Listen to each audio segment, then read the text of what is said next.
네, 오늘 함께 묵상할 본문은 마태복음 14장 1절에서부터 12절 말씀입니다. 신약 23면에 있습니다. 마태복음 14장 1절에서부터 12절 말씀입니다. 한 절씩 봉독하겠습니다. 그때에 분봉왕 헤롯이 예수의 소문을 듣고 그 신하들에게 이르되 이는 세례 요한이라 그가 죽은 자 가운데서 살아났으니 그러므로 이런 능력이 그 속에서 역사하는도다 하더라. 전에 헤롯이 그 동생 빌립의 아내 헤로디아의 일로 요한을 잡아 결박하여 옥에 가두었으니 이는 요한이 헤롯에게 말하되 당신이 그 여자를 차지한 것이 옳지 않다 하였음이라.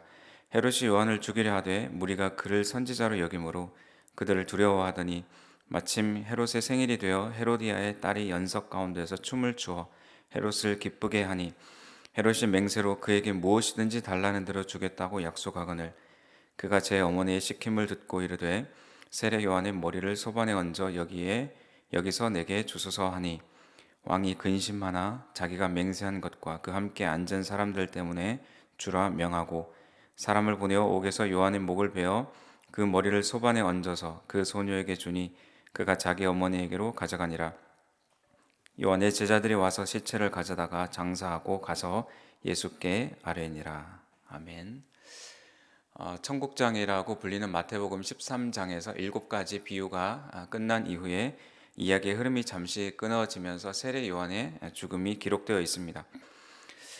천국에 대한 비유가 끝난 다음에 회개하라 천국이 가까이 왔다라고 말했던 그렇게 외쳤던 세례 요한의 죽음이 연달아 기록되는 것이 우리에게 어떤 의미를 주는지를 한번 생각해 보면 좋겠습니다. 예수님 역시도 천국이 가까이 왔다라고 외치셨습니다.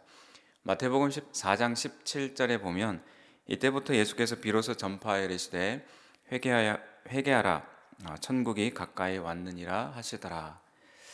예수님의 제자들도 또 이어서 천국을 전했습니다. 마태복음 10장 7절에 보면 가면서 전파하여 말하되 천국이 가까이 왔다 하고 천국을 전했던 그 예수님도 13장 마지막 부분에 배척을 당하시는 모습을 우리가 보았는데 결국 세례 요한처럼 시간적인 어떤 순서대로 세례 요한 또 예수님, 예수님의 제자들 그렇게 죽음과 순교가 이어져 가게 됩니다. 천국 비유와 죽음이 이렇게 이어지는 것을 보면서 천국을 모두가 바라는 것 같지만 세상이 얼마나 이를 거부하고 배척하는지를 알 수가 있습니다. 왜냐하면 예수님이 말씀하시는 천국은 세상이 추구하는 그런 나라와 천국과 다르기 때문에 그렇습니다. 우리는 세례 요한처럼 또 예수님처럼 희생과 헌신이 있다 할지라도 이를 각오하고 천국을 하나님 나라를 전해야 될 의무가 있습니다. 자, 오늘 본문을 두 부분으로 나눠서 살펴보면 첫 번째는 1절에서 2절까지 예수의 소문을 들은 헤롯의 착각, 또 3절에서 12절은 세례 요한을 감금하고 참수했던 헤롯에 대한 이야기가 나오고 있습니다. 세례 요한과 헤롯, 이 두 사람이 추구했던 그 나라는 어떤 나라인지 우리가 오늘 본문을 통해서 함께 묵상해 보기를 원합니다. 누가 담대했고 누가 두려움이 없었는지도 함께 살펴보면 좋겠습니다. 첫 번째로 1절에서 2절에는 예수의 소문을 들은 헤롯의 착각이 기록되어 있습니다. 헤롯은 여기서 말하는 헤롯은 헤롯 안티파스를 말하는데 그는 헤롯 대왕 예수님 태어나실 때 당시에 유아를 학살했던 그 헤롯 왕의 아들이고 주전 4년부터 주후 39년까지 갈릴리 북쪽의 갈릴리 지역을 다스렸던 분봉 왕입니다. 분봉 왕이라고 쓰여진 그 헬라어를 보면 테트라 아르케스라고 되어 있는데 테트라는 4를 의미하고 아르케스는 다스리는 자를 의미하는데 이 두 가지를 붙이면 4분의 1, 4개 중에 하나를 다스리는 자, 그것이 분봉왕이라는 뜻입니다. 우리가 이제 백신을 맞으면서 독감이나 또는 코로나 백신을 맞으면서 테트라라는 이름이 그 백신에 붙어 있으면 이 백신은 4가지 사가 백신이 되는 건데 4가지를 막을 수 있는 바이러스를 대처하는 백신이구나 생각하시면 됩니다. 아무튼 헤롯은 예수님의 주 사역 무대였던 갈릴리 그 지역의 분봉왕이었고 예수님이 이 땅에 계실 때 예수님의 생애를 전체를 함께 시간대를 함께 했던 그런 왕입니다. 후에 이 헤롯이 예수님이 십자가에 달려서 죽기 전에 붙잡히셨을 때 아, 빌라도 총독과 그날은 정말 갑자기 친해지면서 예수님을 희롱하고 업신여겼던 그런 일도 있습니다. 자, 1절에 보면 그때 분봉왕 헤롯이 예수의 소문을 듣고 예수님이 능력을 행하시는 것이 헤롯 안티파스에게 흘러 들어갔습니다. 일반적인 상황이라면 그런 능력을 행하는 사람이 누구인지를 궁금해하고 물어볼 텐데 헤롯은 예수님의 소식을 듣고 세례 요한을 떠올립니다. 왜냐하면 헤롯이 세례 요한을 얼마 전에 참수를 했는데 마치 예수님이 세례 요한처럼 여겨졌기 때문입니다. 2절에 보면 그의 신하들에게 이르되 이는 세례 요한이라 그가 죽은 자 가운데서 살아났으니 그러므로 이런 능력이 그 속에서 역사하는도다 하더라. 세례 요한이 부활했다는 것이 아니라 그만큼 두려움이 헤롯에게 생겼습니다. 신하들의 헤롯에게 이렇게 말한 것이 아니라 헤롯 왕이 신하에게 말을 하고 있습니다. 사실 자신이 죽여놓고도 두려움의 신하들 앞에서 약한 모습을 보이고 있는 연약한 모습의 왕을 우리가 볼 수 있습니다. 많은 사람들이 따르던 그 세례 요한을 죽였는데 또 많은 사람이 어떤 사람을 따르고 있다라는 그것은 그 지역을 다스리고 있던 헤롯에게는 놀라운 경계해야 될 소식이었습니다. 자신은 권력을 가지고 있고 자기의 나라를 다스리고 있지만 그는 소심한 겁쟁이고 또 불안과 두려움에 사로잡혀 있었습니다. 만약에 신하가 헤롯에게 그런 소식을 전했어도 헤롯이 신하들을 향해서 그럴 리가 없다. 내가 죽였지 않느냐라고 강하게 말해야 되는데 신하들에게 자신의 약한 모습을 보이고 있는 것이죠. 예수님이 말씀하신 나라는 어떤 나라입니까? 권력을 위해서 남을 묶는 것이 아니라 묶임에서 자유롭게 하는 것이 예수님이 말씀하신 나라입니다. 권력과 가장 멀어 보이는 그 아이들, 하나님의 나라가 이런 자의 것이다 라고 말씀하시면서 아이들을 말씀하십니다. 헤롯은 자신의 나라를 위해서 남을 묶었지만 예수님은 사람들을 각종 묶임에서 풀어주셨습니다. 헤롯은 이렇게 예수님을 착각합니다. 그 착각 속에 숨겨진 두려움이 보입니다. 헤롯은 자신을 임명한 그 로마의 황제의 눈치를 보면서 또 백성들의 여론, 또 백성들의 눈치를 보면서 자신의 나라를 다스리고는 있지만 불완전하고 불안하게 살았던 것이죠. 자, 3절에서부터 12절은 오늘 본문에서 본격적으로 이야기하고 있는 세례 요한을 감금하고 또 그를 참수했던 헤롯에 대한 이야기가 나옵니다. 세례 요한의 죽음 이야기를 살펴보면 참 억울합니다. 죽음 앞에서 한번 변명할 말할 기회 없이 또 그리고 갇히긴 했지만 사실 죽을 것까지는 예상하지 않았던 것이었는데 끔찍하고 또 갑작스러운 죽음이 세례 요한에게 다가왔습니다. 그리고 죽게 된 이유도 우리가 오늘 본문을 읽었듯이 참으로 비참합니다. 세례 요한은 헤롯에게 잡히기 전에 이미 헤롯과의 만남이 있었고 헤롯에게 조언도 했던 사람입니다. 누가복음 6장 20절에 보면 헤롯이 요한을 의롭고 거룩한 사람으로 알고 두려워하여 보호하며 또 그의 말을 들을 때에 크게 번민을 하면서도 달갑게 들음이러라 라고 기록을 하고 있습니다. 세례 요한과의 친분을 두는 것이 그 갈릴리 지역을 다스리는 데 있어서 헤롯에게는 정치적으로 도움이 되는 일입니다.